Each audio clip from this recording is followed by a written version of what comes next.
Aloha to all our friends in Hawaii, Southeast Asia, and continental United States. I am Pia Arboleda, Interim Director of the Center for Southeast Asian Studies. On behalf of the Center for Southeast Asian Studies, we thank you for being here today. This is the third webinar in our Spring 2025 series brought to you by the Henry Luce Foundation. It is my honor to present the moderators and speakers for today. Our moderator is Dr. Xiaodan Mao-Clark, an assistant professor at the University of Hawaii at Manoa's School of Travel Industry Management. With over 15 years of experience in investment banking, including serving as a partner at a Houston-based investment bank. Her research focuses on sustainability in tourism and hospitality with an emphasis on economic policies, ESG or environmental, social, and governance issues, and the financial dynamics of tourism development. She explores how sustainability impacts social, cultural, and economic capital, as well as the role of entrepreneurship and economic policies in shaping industry growth. Her work has been recognized with multiple accolades, including Best Paper Award nominations at the 26th and the 30th Annual Graduate Education and Graduate Student Research Conference in Hospitality and Tourism. Dr. Mao-Clark has published extensively on hospitality finance, entrepreneurship, and economic equity, with recent studies analyzing the impact of economic policies on restaurant startups, crowdfunding success, and the role of race and social movements in business fundraising. Dr. Mao-Clark. Our speaker would be Dr. Huong Bui, who is a professor at Ritsumeikan Asia Pacific University in the College of Sustainability and Tourism. She specializes in tourism studies, cultural heritage governance, and tourism policy in emerging economies, with a particular focus on community engagement and sustainable tourism development. Dr. Bui holds a PhD in tourism management from Griffith University, Australia, along with master's degrees from Waseda University, Japan, and Griffith University. Her research explores the intersections of tourism governance, cultural heritage, and economic development, particularly in Southeast Asia and Japan. Her recent work examines war-related tourism and the governance of cultural heritage in Southeast Asia, focusing on how tourism can be leveraged for cultural preservation and policy development. She also serves as a consultant for the OECD, providing insights on tourism policies in emerging Asia. Beyond academia, Dr. Bui is committed to fostering cross-cultural understanding, professional skill development, and sustainable tourism strategies that benefit both local communities and the broader industry. And our last speaker is Mr. Joselito Boboi Costas, a community-based tourism and ecotourism specialist with over 30 years of experience in sustainable tourism development, environmental conservation, and community organizing in the Philippines. As the founder of Grassroots Travel Consulting, he has worked extensively with local governments, private enterprises, and rural communities to develop sustainable tourism models that empower local stakeholders. His work in Boho, Alogisan, Cebu is widely recognized as a model for community-driven tourism, transforming a small fishing village into an internationally awarded ecotourism destination. His initiative, the Alonginsan River Eco-Cultural Tour, won multiple global awards, including the United Nations Tourism Inspire Award in 2015, the ASEAN Community-Based Tourism Award in 2017, and recognition as a top 100 global sustainable destination from 2016 to 2018. In 2021, Boho Aloginsan was named a best tourism village in the world by the UNWTO. Previously, Boboi served as the Cebu Provincial Tourism Officer until 2019, leading sustainable tourism initiatives across the province. He is currently a board member of the Asian Ecotourism Network, Eco Exploration, and Philippine Parks and Biodiversity, as well as a consultant for the United Nations and other international organizations. His expertise lies in rural tourism development, sustainable tourism policies, and conservation-based tourism strategies, making him a strong advocate for resilient and inclusive community tourism models in Southeast Asia. So, my dear friends, these are our panelists for today. We hope that you have an insightful discussion, and I will now turn it over to Dr. Mao-Clark. Thank you so much, Dr. Arboleda, for the kind introduction. And my name is Xiaodan Mao-Clark. I'll be moderating your sessions today. And we are discussing the topic of community-centric tourism. And we know that Southeast Asia has a booming tourism industry, and it is powered by rapid economic growth and has created wonderful opportunities for national economies. But also, this boom had created significant challenges for local communities. So while tourism drives the economic expansion, if left unchecked, the growth often impact residents negatively. For example, pressuring natural resources, eroding cultural heritage, and increasing living costs for local residents. So today, we're going to discuss how community-centered approach to tourism can transform these challenges into opportunities. We're going to jumpstart this discussion with Dr. Bui's presentation about tourism governance and development in Vietnam. Then Mr. Costas will talk to us about a community-based ecotourism project in Cebu, the Philippines.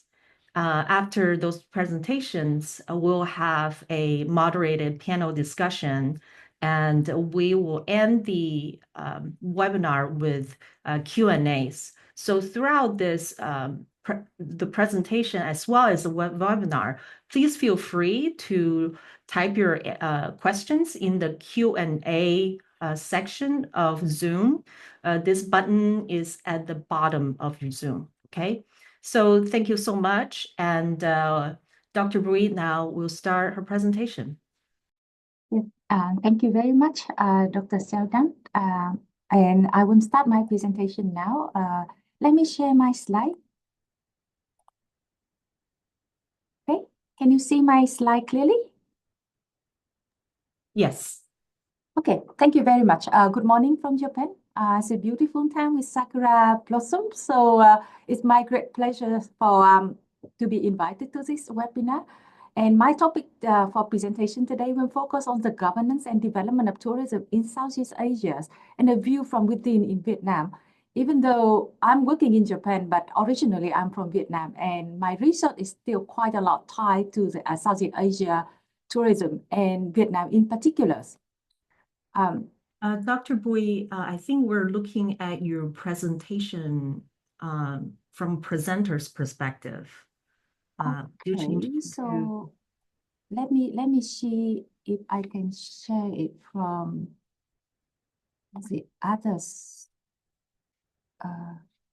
It looks like there might be some. Okay.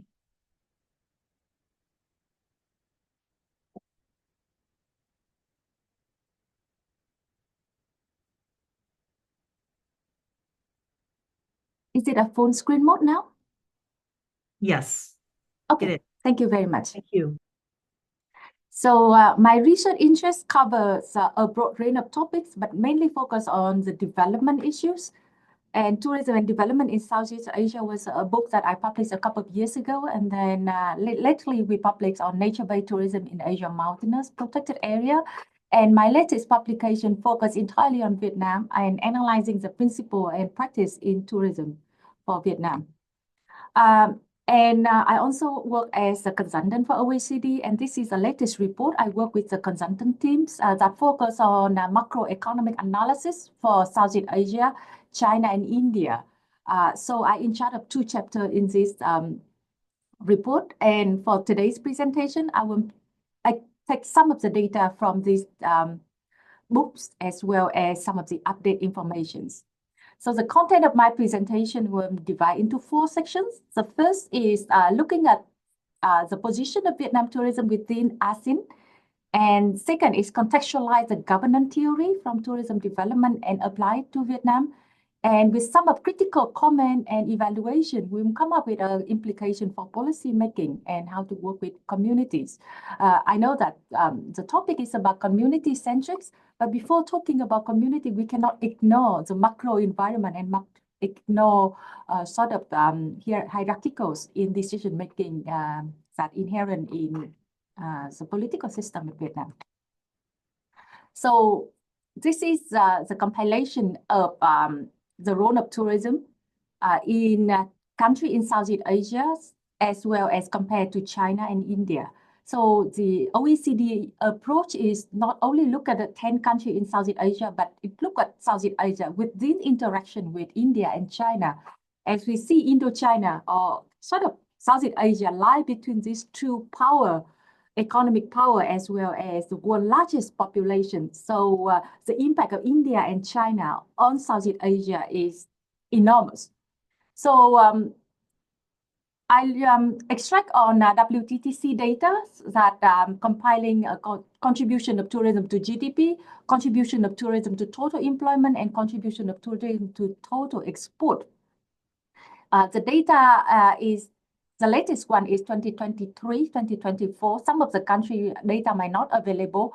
So far from the pandemic level in 2019 and to the latest one is last year, and some countries only have a 2023. We see that many countries in Southeast Asia, the tourism has bounced back, and some countries have reached back to the pre-pandemic level. For example, Philippines is quite significant that it's bounced back to the pre-pandemic level. But the countries that are highly dependent on tourism, like Cambodia and Thailand, where there are 35%, 32% of GDP of Cambodia depending on tourism, or more than 20% of Thailand GDP depending on tourism, those countries seem to have a slower bouncing back. And look at the position of Vietnam. Vietnam is not a really tourism-dependent country, and similar to Indonesia, where tourism contribution to GDP is less than 10%, about 7%, and contribution to the export value is even lower, less than 5%. However, tourism is quite significant in employment for Vietnam. So the critical issue here is the tourism has already been bouncing back to Vietnam, and now at 2023, 2024, the contribution to GDP has already surpassed the pre-pandemic level. So it indicates that a pretty good recovery of Vietnam tourism and also increase in the employment. However, it's critical is its export value is still very low and not yet reached back to the pre-pandemic level, and that kind of have some indication about the market as well as the tourist spending. Sorry, I am an economist, so I tend to go more into the macro issues. So when we look at ASEAN tourism and inbound market, I also extract the data from UNWTO. Unfortunately, the data only available in 2021 and 2022.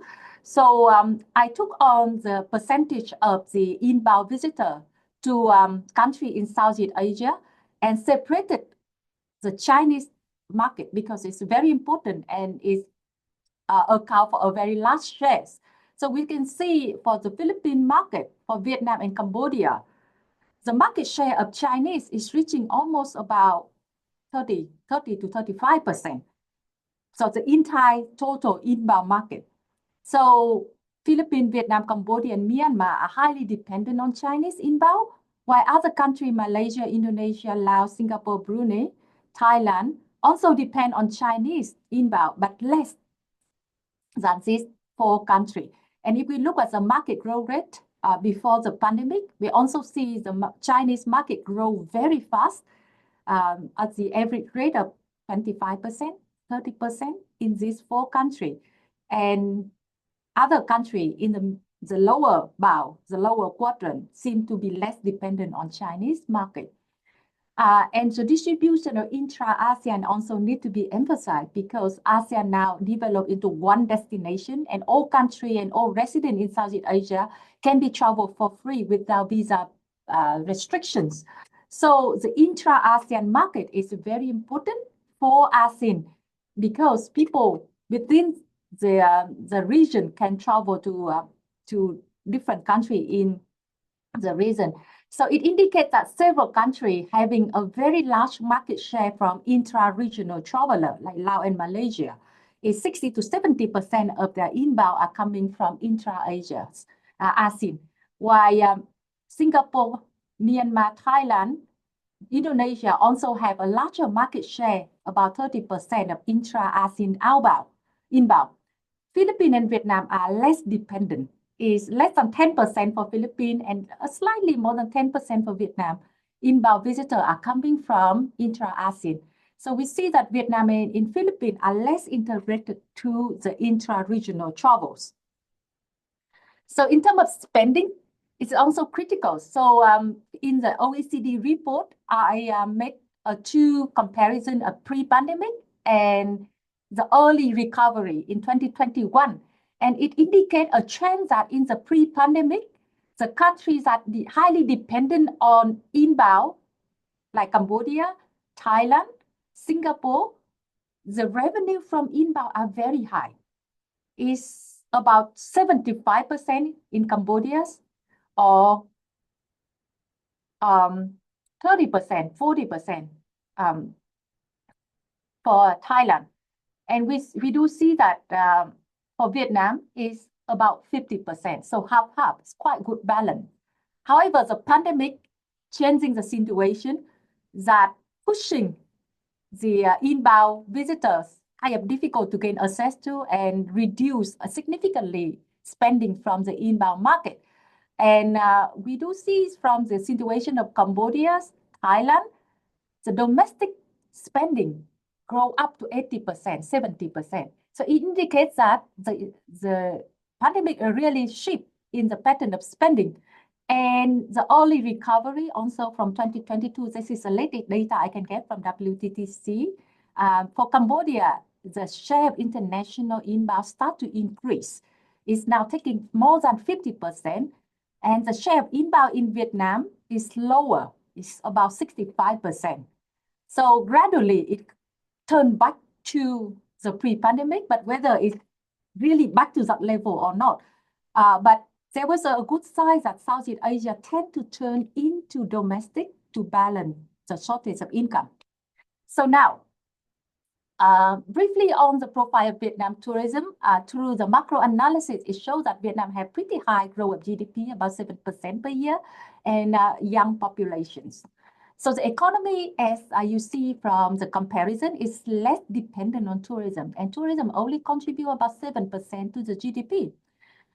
It's highly increasingly much dependent on the Chinese inbound, account for 35% of the market share, but it have a pretty weak integration and link to ASEAN and result in low intra-ASEAN, and with less than 10% of the inbound visitors are from ASEAN. And there was a growing volume and spending of domestic tourism that could be a growth engine for Vietnam tourism. And now I turn to the governance theories, which is actually developed in political science and has adapted to tourism. And this governance typology is developed by Ho 2011 as widely used in tourism studies. So the governance theory developed mainly from democratic Western welfare state, and whether it's critical when we apply this form of governance into analysis of the context of Vietnam or not. To a certain extent, the general theory is still working because it divides into 4 quadrants and 4 types of governance. The hierarchical mode is where the state lead governance and state play a very dominant role, where the market-based mode is in kind of assumes that there's a self-regulation of the business with state support. So this market for marketization and privatization of state instruments are working in a market economy that kind of taken for granted norm in Western countries.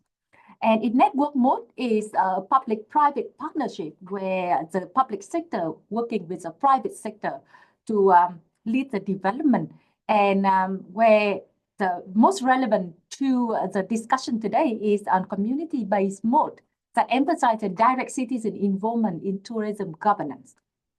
So how these four type of governance work in tourism development in the context of Vietnam, as well as in the context of Southeast Asia. So I have done several publications actually discussed on the hierarchical form of governance because the context of Vietnam is still a socialist, a communist country with one single party. So the Vietnamese Communist Party involved in everything, and there was government actually play a very central role. So the centralized and top-down system where the state exerts influence over the policy making are dominant in Vietnam. And that is also deep rooted from the European, actually French colonialization in Indochina, in Vietnam, Laos, and Cambodia that imposed that centralized top-down system. And after gaining independence in 1945, this form of governance, together with the one single party, still dominant in the system of Vietnam. And along with the national narratives, the governance and hierarchical form of governance are very prevalent in the heritage tourism, particularly working as a national heritage that is designated by UNESCO and often being governed through this mode, and in an effort to reinforce national narrative through state-controlled tourism and official tour guide license. So I analyze this situation of commodification and politicization of heritage in one of the most important imperial citadel of Thăng Long in the capital city of Hanoi. This is a UNESCO designated heritage and is right in the center of the capital city of Vietnam. So much of narrative and tourism activity in this site is governed and regulated by the National Tourism Authority. So the second form that taken for granted in a market economy.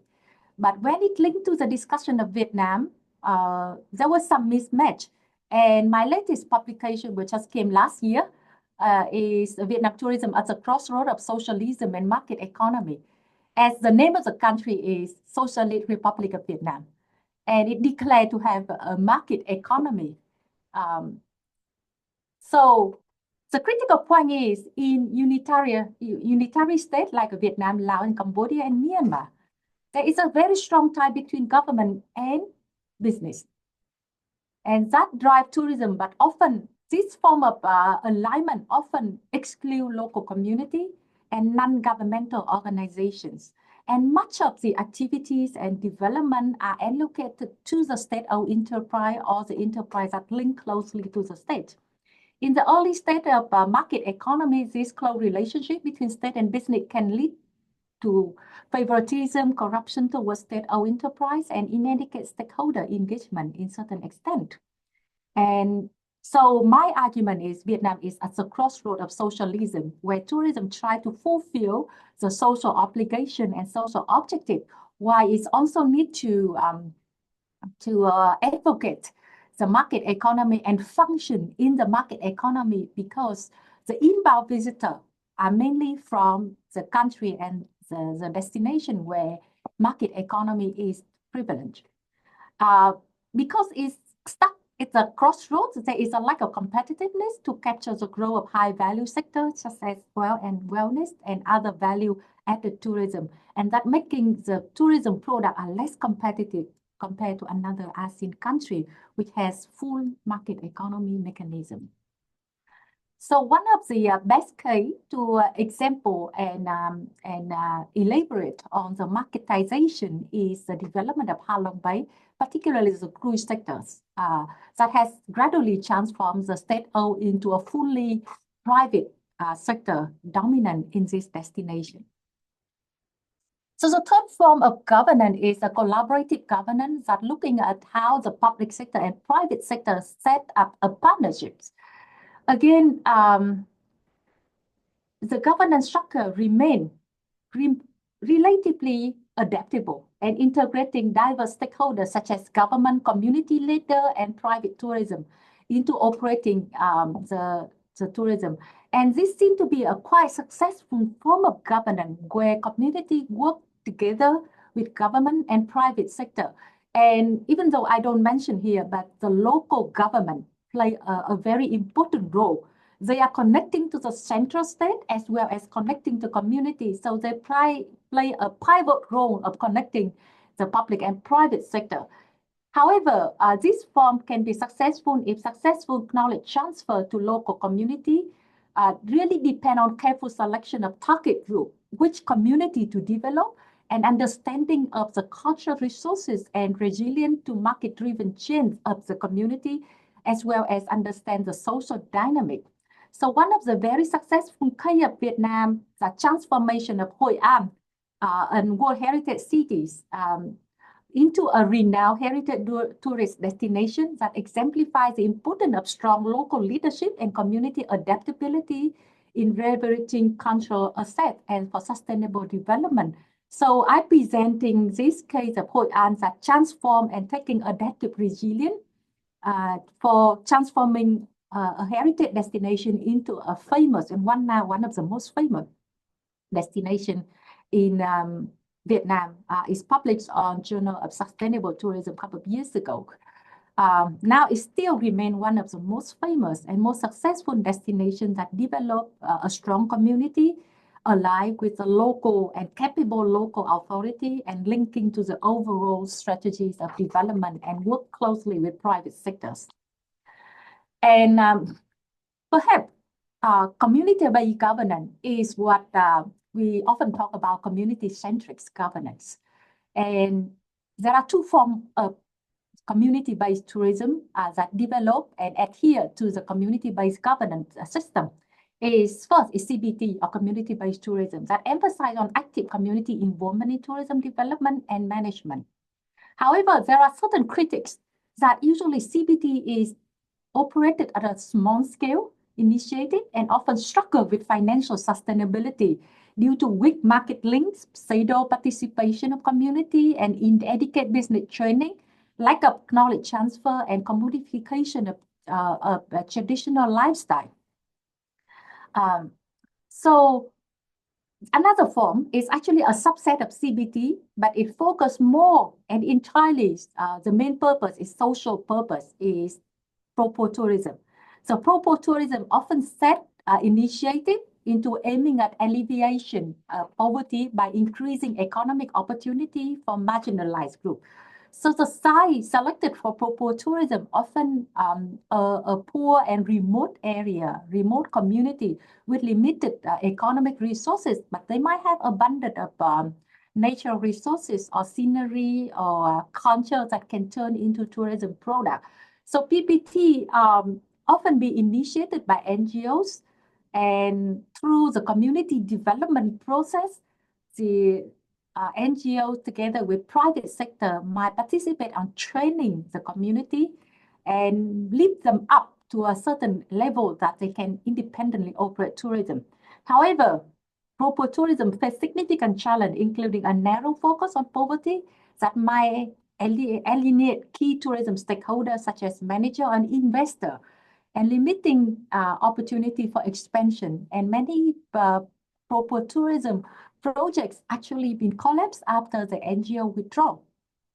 So why pro-tourism aim at benefit disadvantaged group is often also lack of a clear strategy for development for ensuring the equitable distribution of economic gains or income share among the communities. So in one of my book, Tourism in Vietnam, Policy and Practice, we mentioned about the case of Sin Suối Hồ, is one Hmong village near Sapa in Lào Cai province. So this community have kind of successfully turned their scenery and access, as you see, the traditional lifestyle into a pro and community-based tourism And the magics, we call it the magics.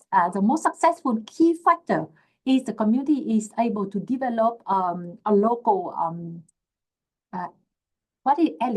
local elite who are successful and who have certain ability to lead their community. So those local elite take a very active role in developing their own community and sharing their experience to other household, which is less having a less advantage in economic or access to the market. So the local leader, community leader, play a very important role in community-based governance. So I come to the conclusions from the analysis is cultural heritage tourism in Southeast Asia has gradually transitioned from a mass tourism to more into sustainable, small-scale, sustainable approach. And governance of tourism has also transformed from centralization to decentralization, from the government lead to more community lead, emphasizing on role of community and partnership in decision-making.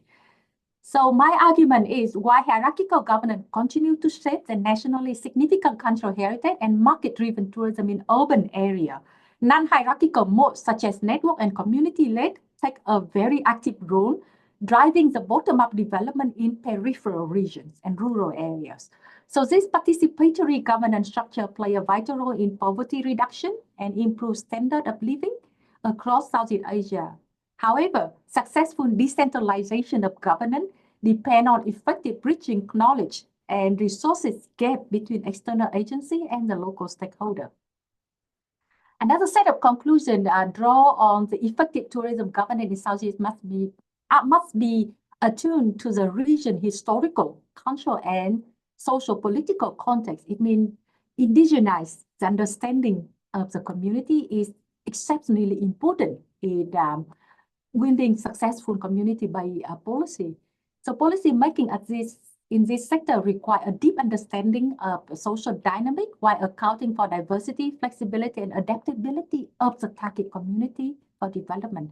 It is important to recognize that governance typology, we primarily develop in Western liberal democratic setting, often assume that the community takes the leadership and takes the ownership of their idea and properties. However, it is important to notice that in unitary state in Southeast Asia, states still play a very important role. And whatever the model of development, it needs the state approval and state guidance and state tech partnership into the context of communities. So that challenge really the concept of community and where the government are less control and less involved in community development. That point face a lot of challenges in Southeast Asia, particularly developing Southeast Asia. And my full discussion on the governance of cultural heritage in tourism and development in Southeast Asia has been published on Total Journal of International Affairs just last month. And this is the link. You can click here to the link to gain access to this full discussion. Broaden the context of not just Asia, Vietnam, but the full Southeast Asia. So it's bring me to the end of my presentation. So thank you very much. And now the Q&A can be open after the second presentation. Thank you. Thank you so much, Dr. Bui, for a wonderful and insightful presentation. Next, we will have Mr. Costas to talk to us about community-based ecotourism projects in Cebu, the Philippines. Would you mind start sharing your slides, Mr. Costas? Okay.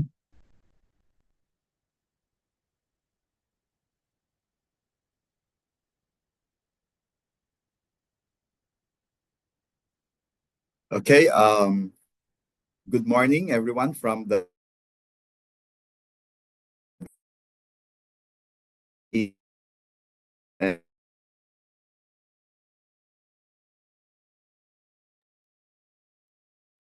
Mr. Costas, you're breaking up a little bit.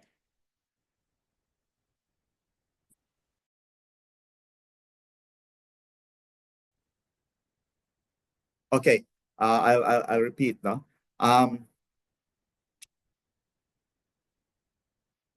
Can you hear me now? Yes. Okay. So, good morning, everyone from the Philippines, and good afternoon there from in Hawaii.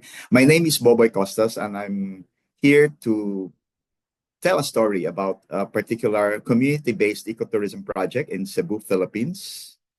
And I actually organized this community. Helped organize this community into a tourism association, a community-based tourism association, with the help of the local government of Aluginsan, Cebu. So our story began in 2009 when the local government, or when the municipality of Aluginsan in the province of Cebu, that's central part of the Philippines, responded to the call of the Department of Tourism in the Philippines to develop new products, especially in community-based tourism. So just to give you a background of the municipality, it's actually about 73 kilometers from the capital city. It's a fourth-class municipality, just about 3 years ago, with a population of about 26,000 hectares. So you can see in the slide, that's the red shaded part of the island. That's the municipality. And right across is the Tanyon Strait, which is actually the biggest marine protected area in the Philippines, declared as a marine protected area in 1998. And across Tanyon Strait, beyond Tanyon Strait, is the island of Negros. So this marine protected area is famous for its remarkable biodiversity, including the nautilus, which is actually a creature that is older than the dinosaur, they say.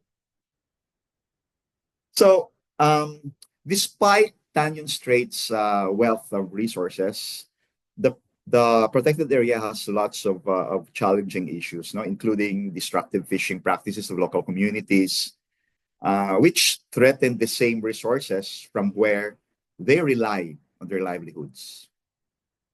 So in 2009, we started the Buho River Ecotourism Project, which was actually based on the National Integrated Protected Area System, where ecotourism is the only type of tourism that is allowed in protected areas in the Philippines.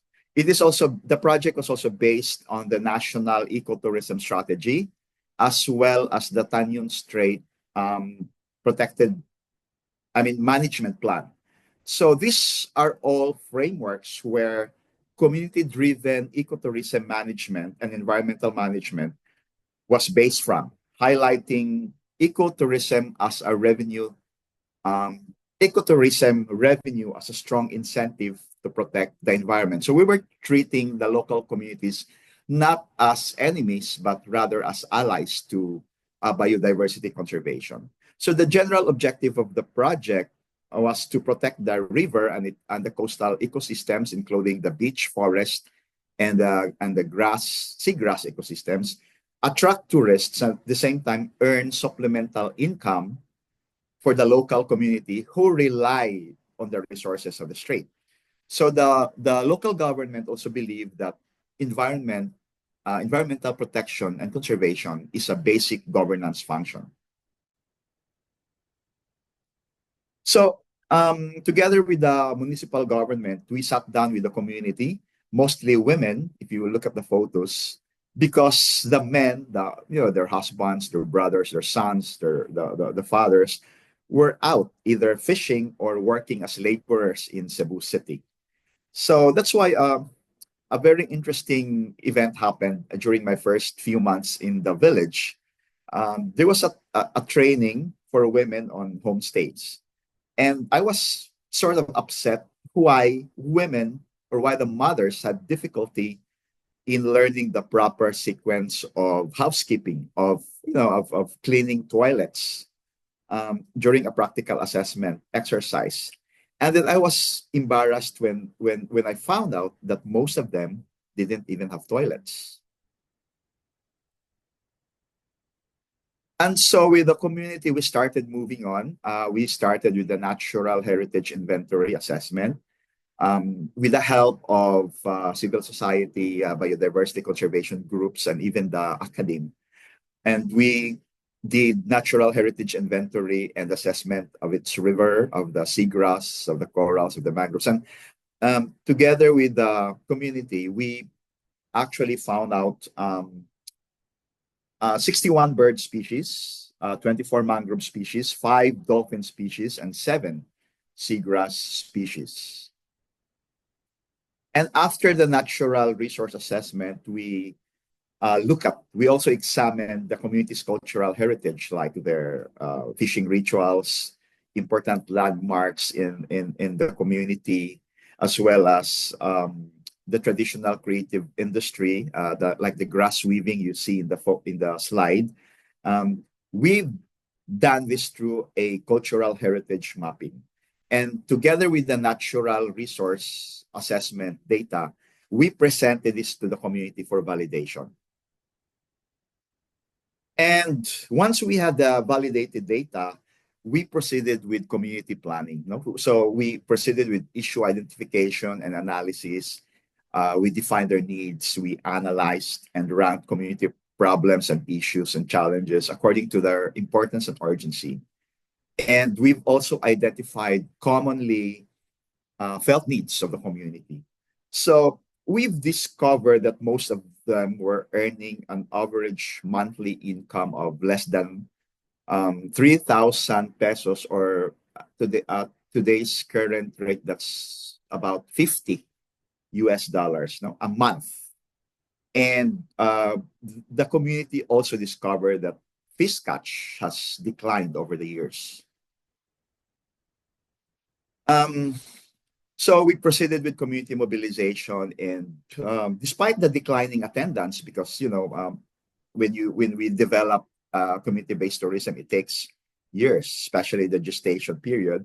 So despite the declining attendance after a few months, the community decided on their own volition to form a community-based organization. And the Boho Aluginsan Ecotourism Association was born. And the membership and shared leadership and simple organizational structure were emphasized to the group. This time, the membership reached about 75 families. After a few weeks and months, we've discovered potential leaders emerging from the group, from the pack. And we formed a core group and involving the more advanced leaders, and set up the groundwork and several community meetings to discuss their needs. We were motivating people towards collective action, towards community mobilization. Just to give you the initial profile of this association, when the group was formally registered in 2010, it had 52 core family members, mostly head of the family, mostly fishermen and laborers, and a few farmers. 25% of them finished secondary education. More than half were fishermen and women. And 40% had an average monthly income about $50 a month. And 65% of the members was born in the village. So the project also showed the importance of capacity building and community participation for unfolding the full positive power of tourism.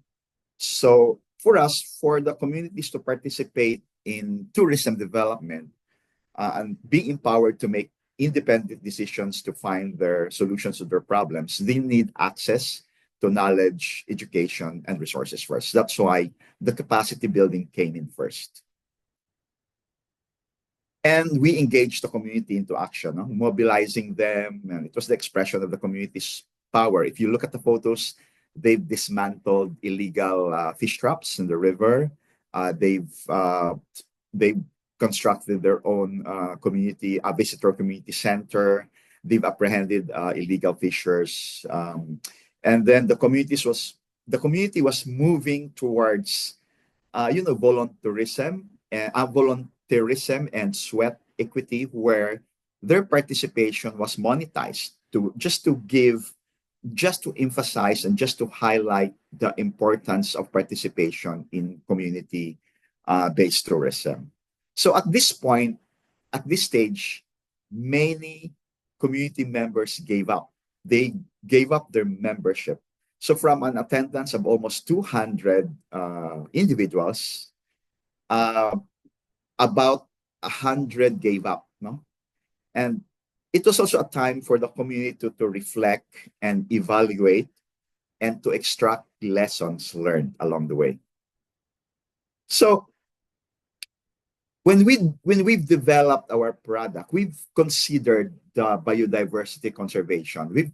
We've developed, also considered the circular economy model of business. So if you look at the slide, it shows how we developed our product. So the product actually helped contribute to local biodiversity conservation, and then it should the product should also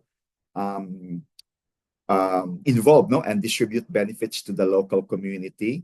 It should provide opportunities for tourists to learn about biodiversity conservation and to get first-hand experience of what it is like living in a fishing community. And we've developed our market segment. We've developed we've matched our resources with the market, and we've developed a theme. So that's why this product was born, and this is called the Boho River Eco-Cultural Tour.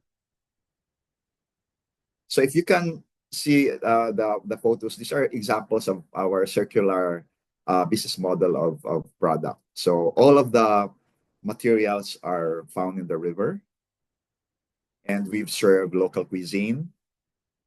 And most of the members have their own family gardens to cut on greenhouse emission or carbon footprint. They don't have to go to the supermarket or the public market to buy food ingredients for their visitors.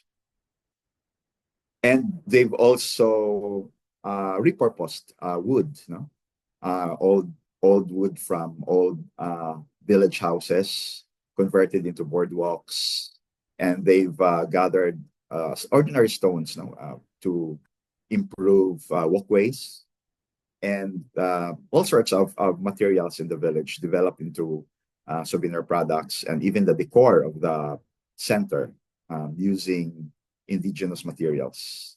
Even the architecture using vernacular architecture and using organic and locally sourced construction materials, grasses and bamboos and wood. So they also had solar and off-grid power, and rainwater catchment for plants and to clean the toilets and the facilities. And since we've discovered grass weaving to be a traditional economic activity, we've tapped this particular traditional activity for to develop bags and other souvenir items for visitors. So just to show you the numbers, this was the number before the pandemic. This is how it looked at 10 years later. So you can really say that the community was earning from it. So how did the community benefited from CBT? So I think well-being of host communities, or the well-being of the host community, was improved. If you look at the photo, we've trained and developed local guides, mostly fishermen and their children. We've also spurred economic activities, and most of the community members have constructed their own houses from the income they received every month. But we've also retained most of the public spaces for other fishermen, or for the boats of fishermen who did not join the community association. So another thing is that income from the tourism activity was used to fund biodiversity conservation, prevention of poachers, from illegal bird trap hunters, as well as the protection of other natural valuable assets. And then the community also has an 18th century Spanish-built watchtower, where together with the local government, they've actually conserved the heritage cultural site. No? So the community, together with the local government unit, came up with a conservation management plan to address the damage, the maintenance, and the conservation of the tower. So now it becomes a hub for the community creative activities. So income from tourism has minimum leakage. In fact, out of the tour package the visitors pay, 17% of that goes to the government, and 83% goes to the local community. So it prevents or it minimizes what we call profit leakage.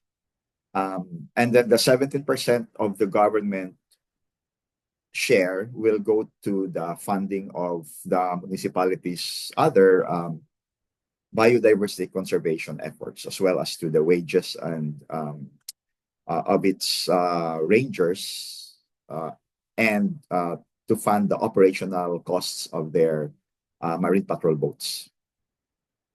So, of course, the community has given so much empowerment to women, and lately, the community is developing a dolphin watching tour, which involves housewives as guides. This time, not their husbands anymore, but only housewives. When it comes to community participation in tourism, there is really a they are a huge influence in the community, because, for example, in the village elections, they are forced to reckon with. They are what you call they can be kingmakers because of the share the government gets from them. They can influence the outcome of the election. So they actually endorse candidates which they think can do a difference in the village development. So this is the arrivals during the pandemic. So it really went, it really decreased from the previous year, just to show you. So during the pandemic, the local community was at the forefront because most of them were empowered already. So it was already, it took the local government to use the full potential of the community-based tourism association to employ them as frontliners, because at this point tourism halted. No? There was no tourism activity to speak of, and of course the community also went back to their traditional traditional creative and economic activity. So they've returned to fishing, and then they've started reviving their almost forgotten family recipes, and they went back to farming. And one of the major, I would say, accomplishments of the community was that during the pandemic, it took a community rather than the local government to initiate 2 community pantries. And the beneficiaries of their community pantries were not, in fact, their village, but the surrounding villages in the municipality. And during the pandemic, it was also time for them to recruit a new batch of scholars, or in the elementary education, because from the receipt of their tourism activities, they fund the education of their kids, not even their own kids, but kids from the neighboring villages and from their neighbors. They usually assist in providing school supplies, bags, shoes, and clothing for these kids. And during the pandemic, it was also a time for the association to recruit new members because the surrounding communities and the local residents found out that the pandemic, the pandemic actually affected the association, but I was sort of surprised because 10 years ago, I told them to set aside a particular amount from from the payment of every guest. And I didn't know that they actually followed my advice. So during the pandemic, I was quite surprised and I nearly wept when they said, "Oh, we're not actually, in need, desperate need, because in fact we have still our savings from the bank, and each family actually receive about 60,000 pesos, or that's probably around 60,000 is actually around 1,000 US dollars at today's current rate." It was also during the pandemic when they've elected a new set of officers.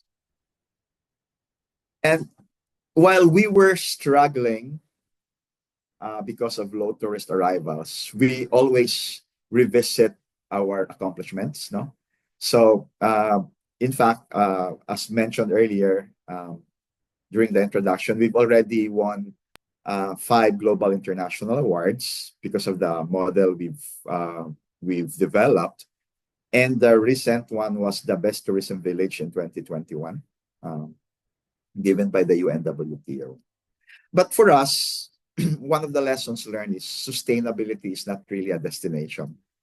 It's a daily struggle. It's a what do you call this? It's a journey.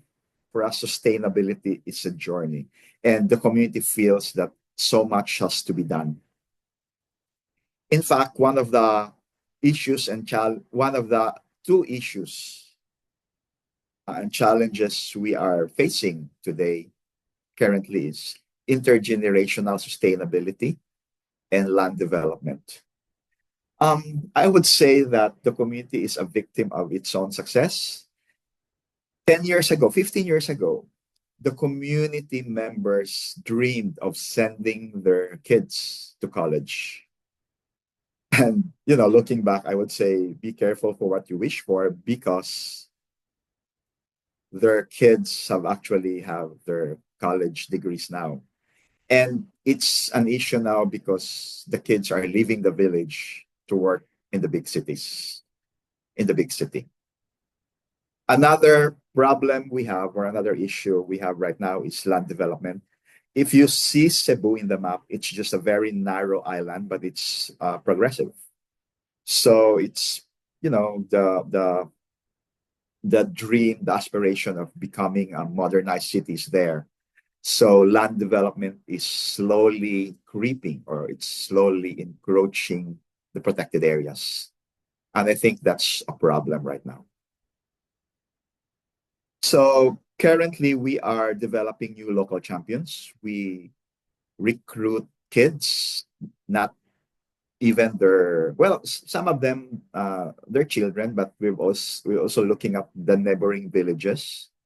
We do open house for them. We teach them about the value of biodiversity conservation, environmental protection. We educate them. And, kids are kids. So we have this sort of creative penalty for kids destroying, mangroves or poaching birds, wild birds in the mangrove forest. So what we do is we usually impose the creative penalty. So we let the kids work in the project for a month, but with food allowance and with free, education and free sessions, learning sessions. And another thing we're addressing now is access to digital technology. So the local community is now tapping the power of digital technology, from social media to booking and reservations, and to seamless digital payments. And during the pandemic, we've harnessed the power of digital technology through productivity through the use of online meetings, through the use of Google Docs, for example, exchanging documents just to increase productivity of the association. So looking back, I think the major lessons we've learned from this endeavor is that the local government unit or the municipal government is a strong, should be a strong partner in community-based or community-centric tourism development. That's one. Number two is, even if you still work with the communities 5, 10, 15, 20 years down the line, they still need hand-holding. You have to look at different partners. Of course, partners with the same vision, partners with the same philosophy, aligned with the community's philosophy, to hold hands with them so that they won't,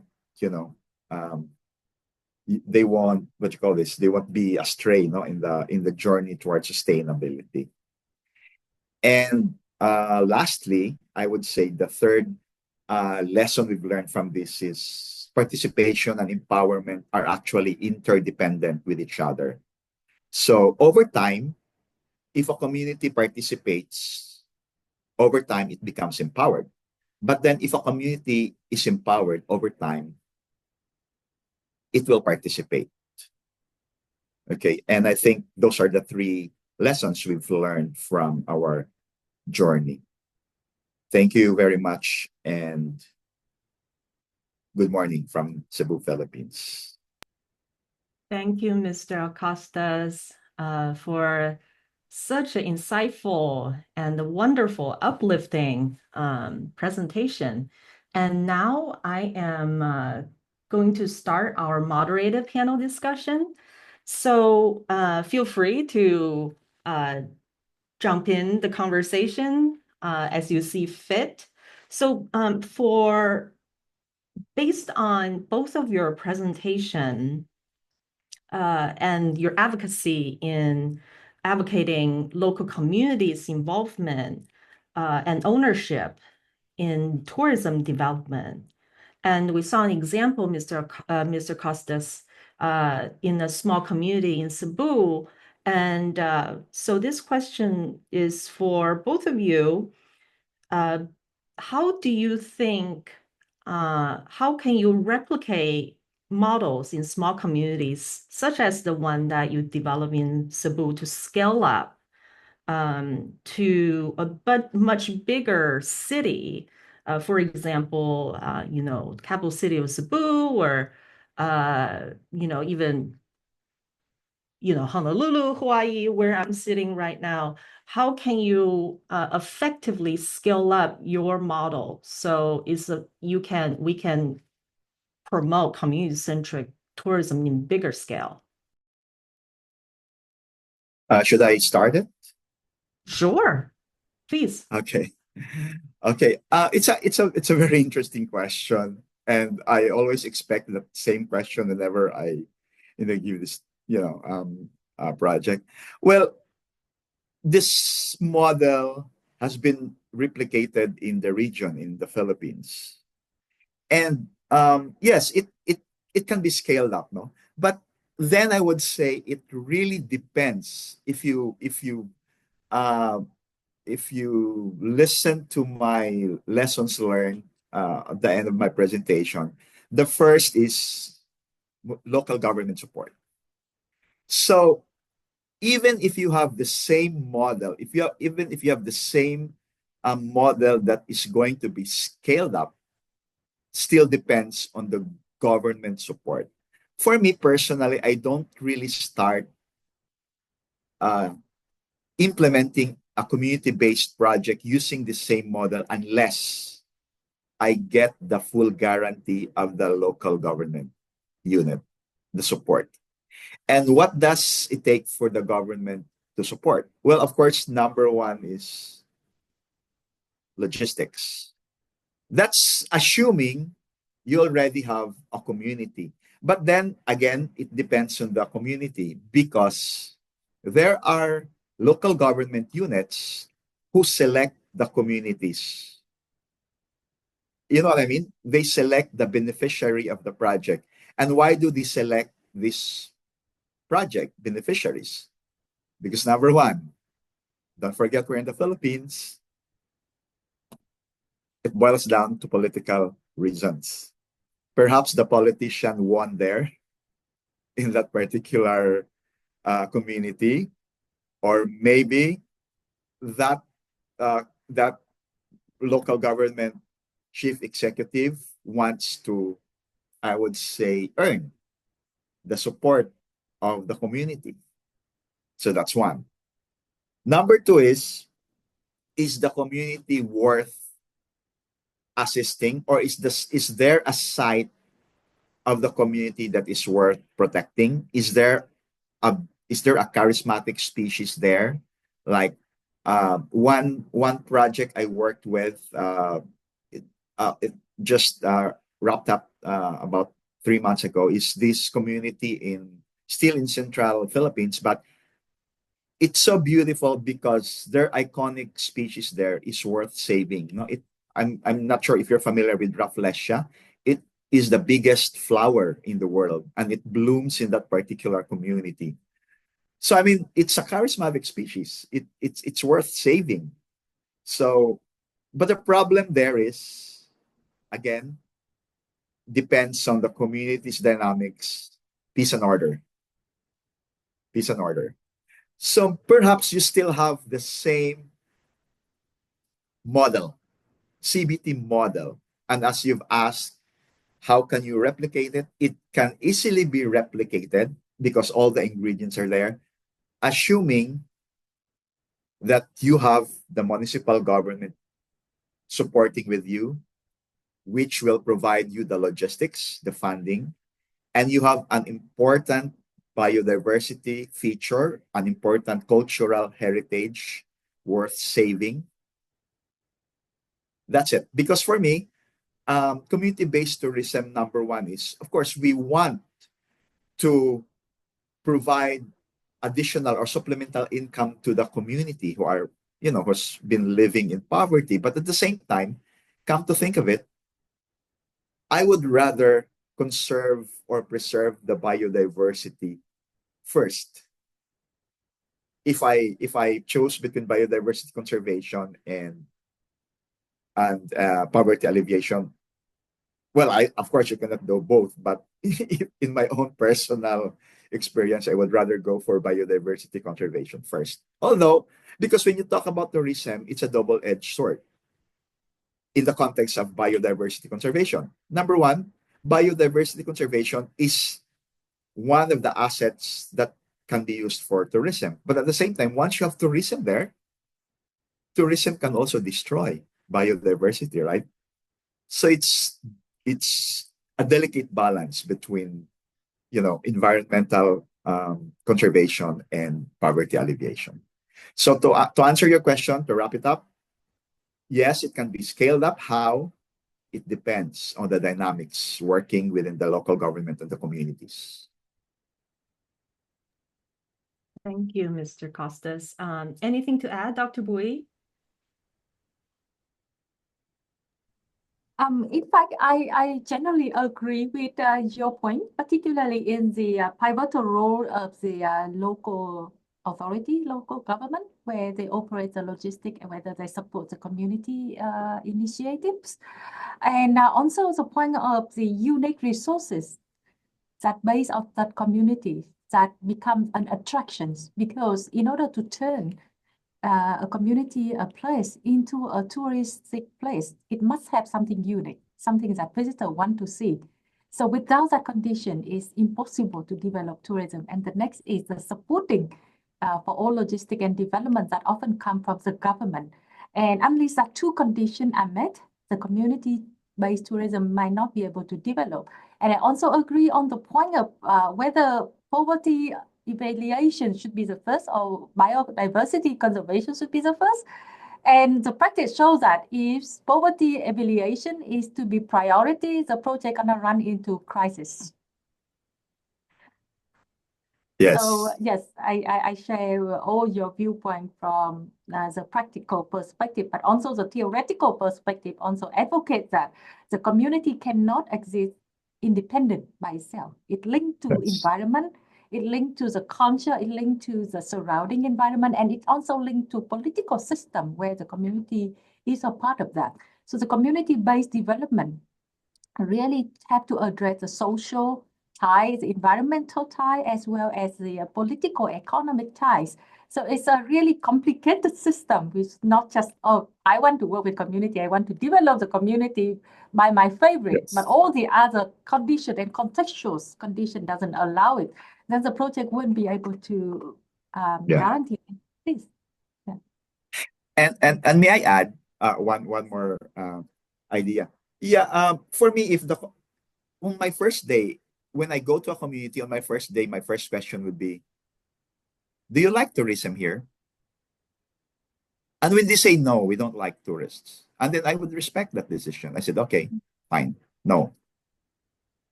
Yes, so resident attitudes to tourism development is also important. But in certain community, they don't even know what is tourism. Oh yes, yes, yes. I agree, Dr. Boy. And they are not anticipated. If I advocate and if I welcome tourists, what is going to happen to my communities? So they Yeah. have no imagination of what could be the picture in the future. Yes, tourism sometimes has, in some community, has a bad reputation, right?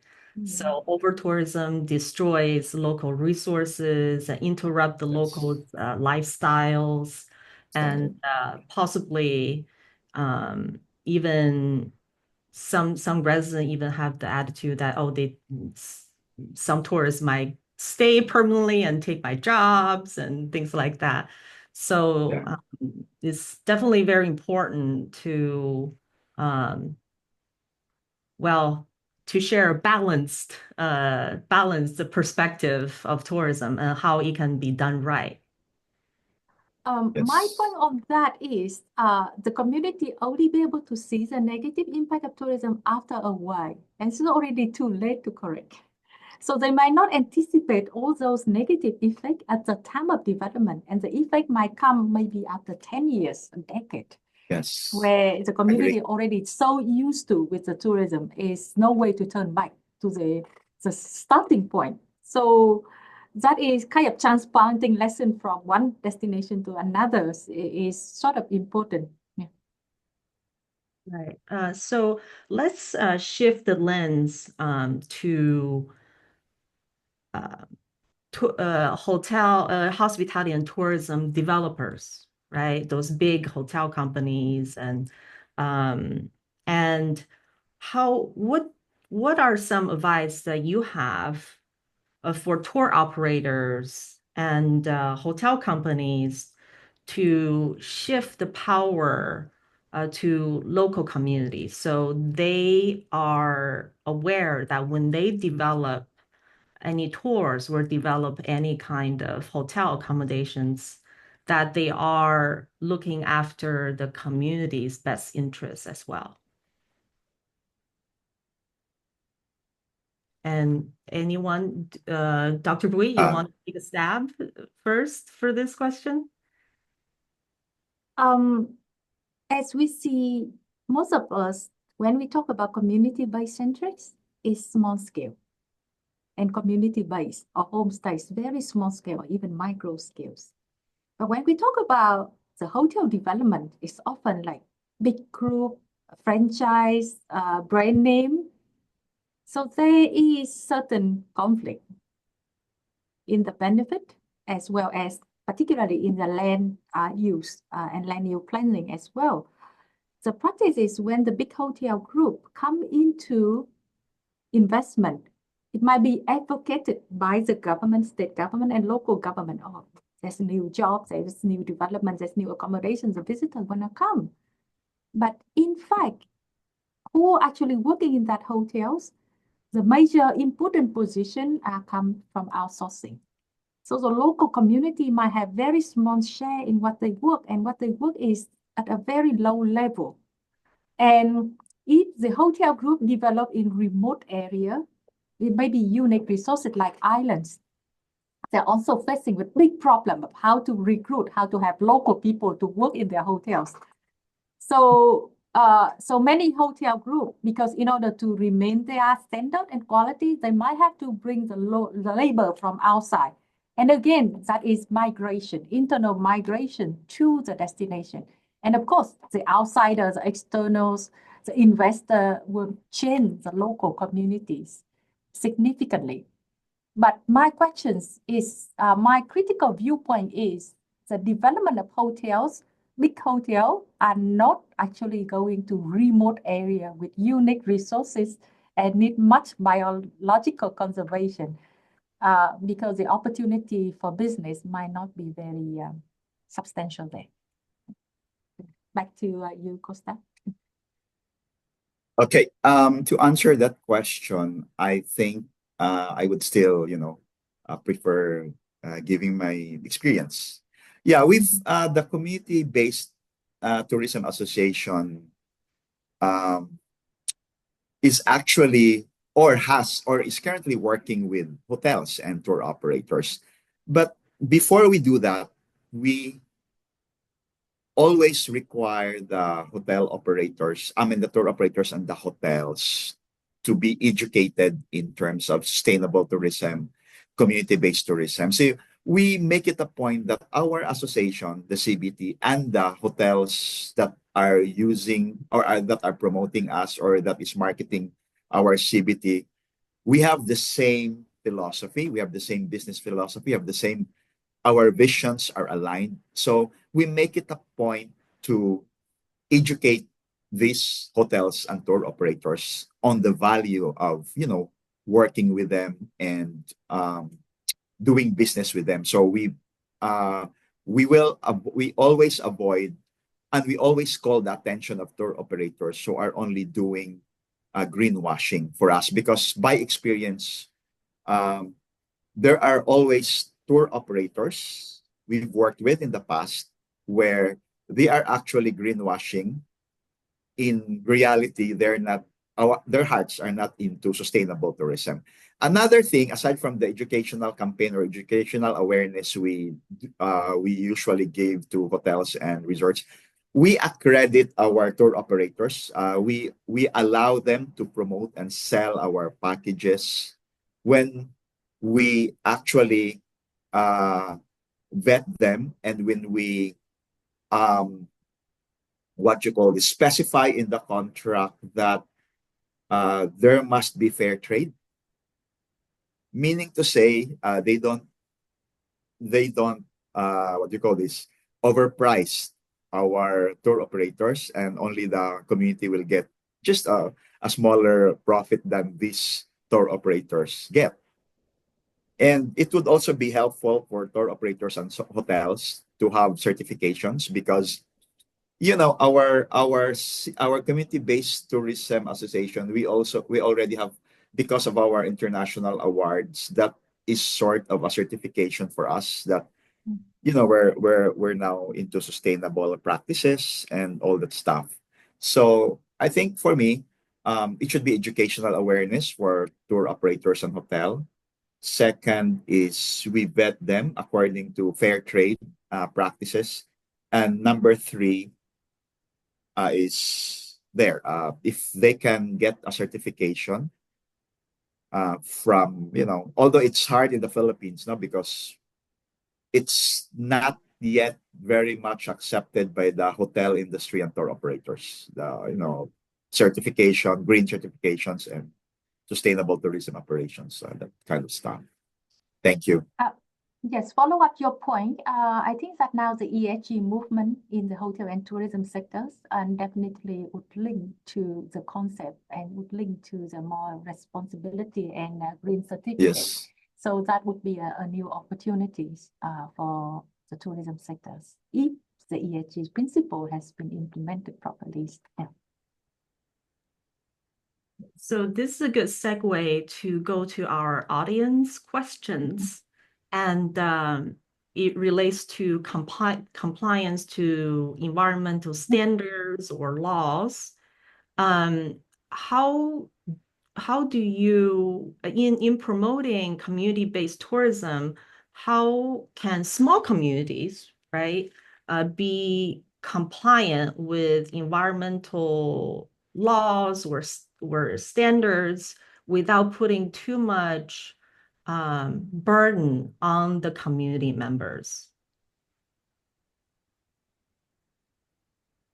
Mr. Costas, you want to start that? Okay. Yeah. In my experience, number one, as what I have mentioned earlier, we did community-based tourism in that particular community because of the issue on, there are lots of environmental challenges.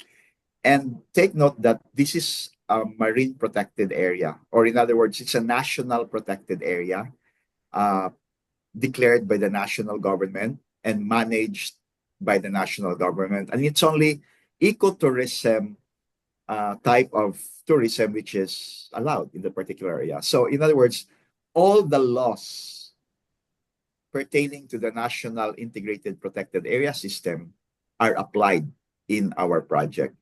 An example of this would be the Water Code of the Philippines. We're very mindful of that because in the Water Code of the Philippines, it states that the state owns riparian zones, or those river banks that are actually 20 meters from the highest tide. And you count 20 meters from the highest point during the high tide, it's still owned by the government, by the state. So what we do is the community is very careful of that because it says in that particular law that yes, you can develop ecotourism in that site, provided that the structures are temporary and are made of wood, or, it's not concrete. So we're very mindful of that.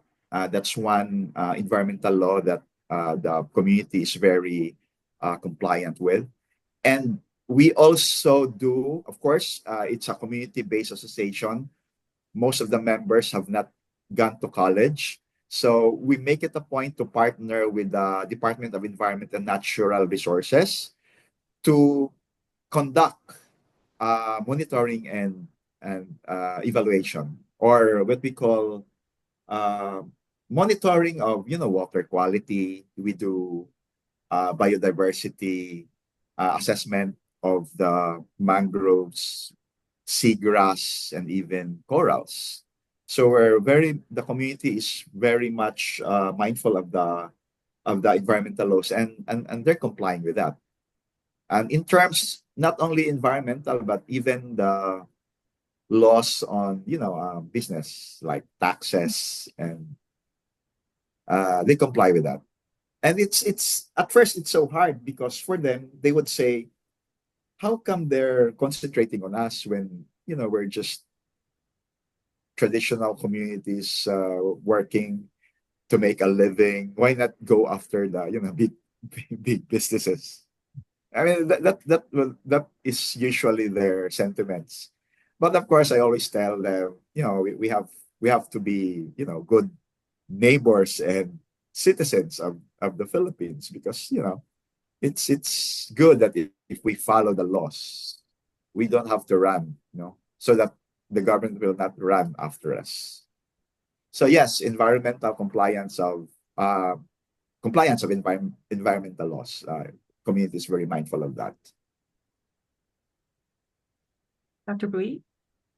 Yes, so in terms of the compliance to environmental law, I think it should be, also from my research, is an incentive system to reward and punish. And that system might really work well with certain development. However, there was also another critical point, because much of the regulation in environmental law would not allow the community to directly exploit the resources from the environment. And that become one of their major livelihood is based on exploiting the resources from the environment. Yes. So if they continue with their traditional lifestyle, they're gonna breaking the law. If they are compliant with the law, they're going to have no living resources. So if that situation can be solved by alternative, or punishment or kind of reward system, then they comply. Because as you see, many poor community, remote area, if kind of restrict their access to resources like forestry, they're gonna just go into starving. And in order Yeah. to get they survive, they break the law. Yeah, I also agree with you, Doc Wei. In our project, the concept of payment for ecosystem services, Yeah. I'm sure you're familiar with that. It's not even, because if I did research all over the Philippines, and it's only maybe you can actually count less than 10 of local government units, and these are not even communities, small communities. These are even cities who what do you call this? Do payment for ecosystem services, because I understand that's voluntary, right? It's a voluntary thing. Voluntary. So in our case, the community actually for a certain X number of pesos, a particular or each visitor pays when he goes to when he visits the village, a certain percentage of it goes back to what we call environmental fee. This environmental fee is used by the community to protect its mangrove forest, to fund the wages and salaries of its community members recruited to patrol the mangrove forest, and to guard against poachers and illegal cutting of mangrove, that sort of thing. So yeah, there is what we call environmental fee, just to sustain the implementation of environmental laws. Yes, so that pay for environmental service is a mechanism that be promoted. But also in the case of Vietnam, only big business like hydraulic power plant are the one who pay. Majority of those who do mining and others, they pay for that. But tourism actually contribute very small part to that. Yes. Why that environmental resources is the main resources for tourism. So that is where the responsibility of the industry should come into comprehend or questions of that. So let's shift to how the tourist behavior and their interaction with local residents. So one of the question is, in developing tourism, inviting tourists to tourist destinations, is there a change, even a small change, towards the local residents' everyday lives? And what role does government play in the shift? Is it inclined towards positive or negative impacts? Maybe I'm gonna take first answer to this. It comes with the interpretations. So one of the project I work with my student, my doctoral student, is on the interpretations of the resources. And the current interpretation only present a lot of scientific and values, natural values, but they don't have anything mentioned about how local community utilize that resources and how local community evolve together with the environment. Or the narrative from the local are absolutely absent from the interpretation of the tourism resources. And that results on how visitors are not knowing and lack of appreciation of local tradition if they don't know how the local people are living and utilize the resources and how local people evolve along with the destination. So much of the interpretations of the value of the heritage and value of the destination might also tie to how the local living there. So I say that put the local community into the centers of own activities and share it to tourists is one of the ways to increase appreciation.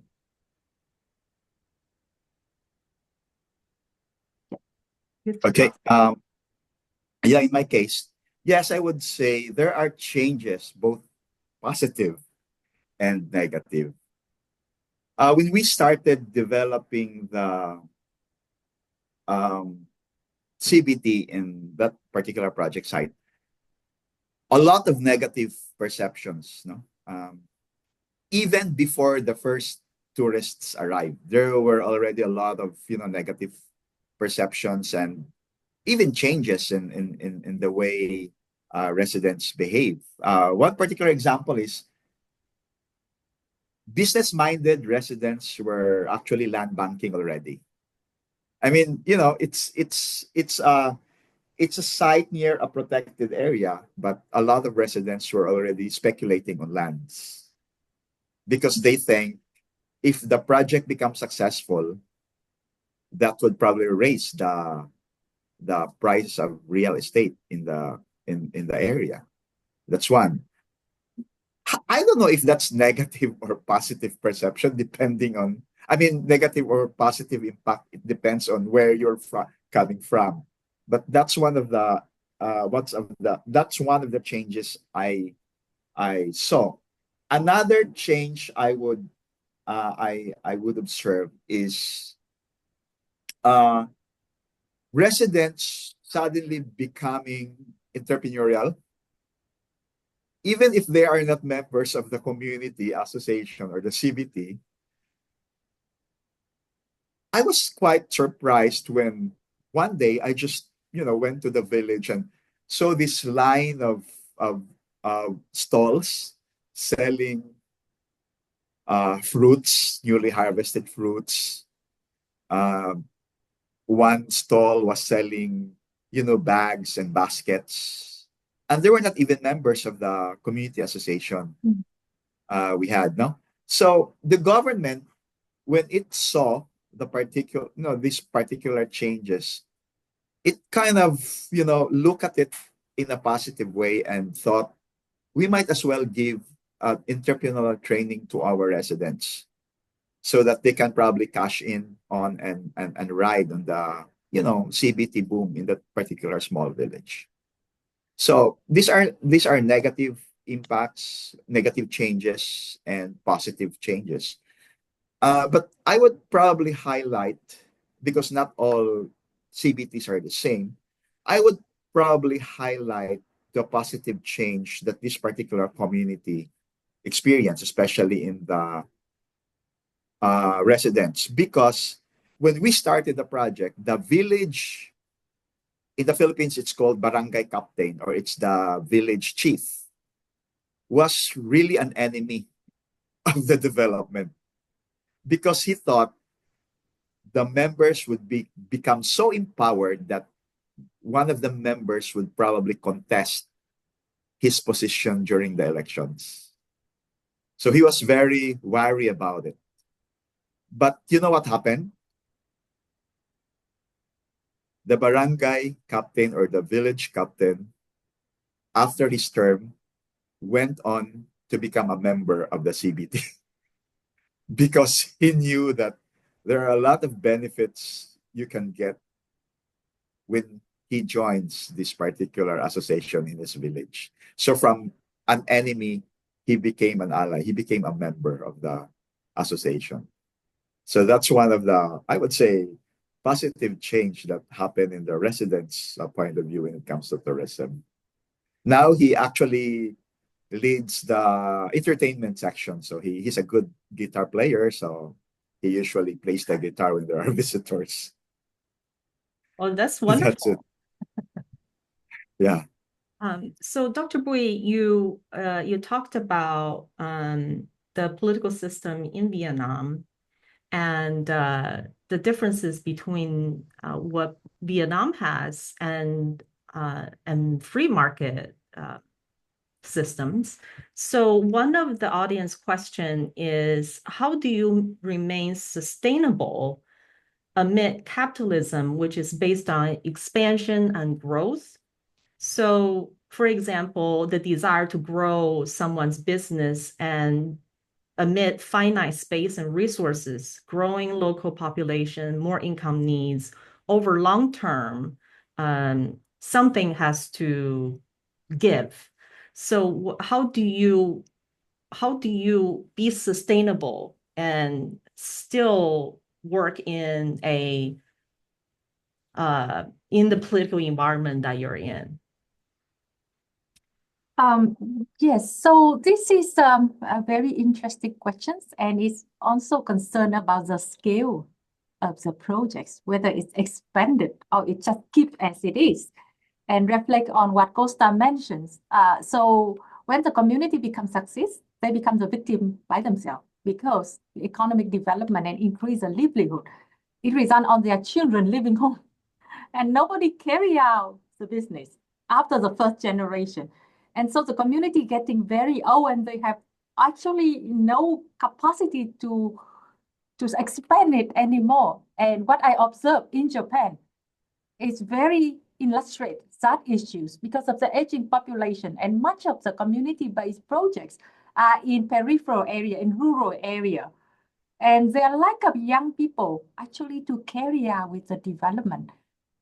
So many projects and many kind of onsen household and the hotel, small scale hotel, homestay have to be closed. So it's actually not about the capitalism. Nothing ever grow forever, particularly in the area of rural, remote area where most community-based tourism projects is another question. How long the project can be existed and whether it can continue. It's not much with the growing, but the growth phenomenon might be an urban area, but less likely to be an issue in the rural, remote area with unique resources like oceans or forests. Very, very few destinations actually grown into popular and facing with the over tourism. Even that is my student in Cambodia working with the area surrounding Angkor Wat, and he say that everyone talking about over tourism, but even in our most attractive destination, Angkor Wat, we are struggling to get tourists back. So that is the situation. I don't know if Costa have any point to share. Yeah, I don't have experience, same situation in your country, but I agree with what you're saying. I mean, theoretically, it is. In our case, for example, the CBT has been there for it's running 17 years already. It's still there. It is still going strong. A few members have already passed away, but when I go there, I always get to see fresh and new faces. So probably it's not a question of, I would say, stoppage or cessation of the operations, but it's a question of, again, growth. How will the community grow in the succeeding years? Will the new generation standing on the shoulders of their parents ever assume their role in the village, or will they go and venture beyond what's beyond on their village? So I think it's a question of that. Yes, it's growth. Well, thank you both for your insights, stories, and expert commentaries. So I would like to invite Dr. Terry Skillman to close the webinar. Dr. Skillman. Thank you so much. This is a really, really engaging panel. Dr. Mao-Clark and Dr. Bui, as well as Mr. Costas, we really appreciate your input and the projects that you spoke about. So much rings true with Hawaii too, I think, because Hawaii has had tourism since it's been over 100 years that tourism has been a major sort of, I guess, input in Hawaii and controlled a lot of spaces, especially like Waikiki. So we really appreciate hearing what your projects are doing and how they're community-based. Thank you so much for taking the time and having the discussion for us. We really appreciate it. Please stay in touch. And we encourage all of the participants who are attendees who are online to please also put on your calendar our next talk that comes up at the end of April. And we hope you'll join us then. Please check out our website and join our newsletter so that we can stay in touch. And we hope that we will reconnect with the panelists and our moderator again in another opportunity. So thank you so much, and good wishes for the evening in Hawaii and good morning in Southeast Asia. Please enjoy your day. Thank you. Thank you. It was a Thank privilege. It was an honor. Thank you. Thank you. Thank you. Ms. Kim.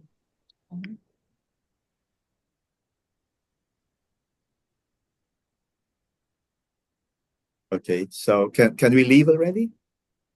Yes, I do believe you can. Okay. I think they've put up the QR code for the survey. So Okay. Yes. Thank Thank you you. very much. Thank you, Thank you Dr. very much. Bui.